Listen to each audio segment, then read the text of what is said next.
आज एकजना सरले ल्यापटप लिएर आउनुभयो र उहाँले आफ्नो ल्यापटपको प्रब्लम भन्नुभयो कि मेरो ल्यापटप एकदमै स्लो चल्छ, ह्याङ चल्छ, ढिलो खुल्ने हुन्छ, एकदमै तात्छ होइन र स्वाँ गरेर फ्यान पनि चल्छ भन्नुभयो। त्यसपछि मैले त्यो ल्यापटपलाई खोलेर हेर्दाखेरि ल्यापटपको कन्डिसन एकदमै भित्र खराब थियो, पुरै डस्टले भरेको थियो र जुन तपाईँको सिपियुमा थर्मल पेस्ट युज गरिन्छ त्यो पेस्टको कन्डिसन तपाईँले हेर्न सक्नुहुन्छ।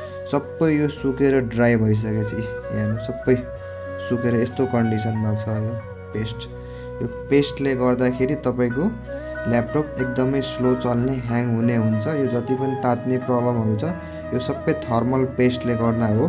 त्यही भएर यसलाई टाइम टु टाइम चेन्ज गर्नुपर्ने हुन्छ तपाईँहरूले, नत्र तपाईँहरूको पनि ल्यापटप यसरी नै स्लो हुँदै लाइफ घट्दै जान्छ तपाईँको ल्यापटपको। त्यही भएर ल्यापटप यदि यस्तो भइरहेछ भने नजिकैको सर्भिस सेन्टरमा गएर सर्भिस गराउनु होला।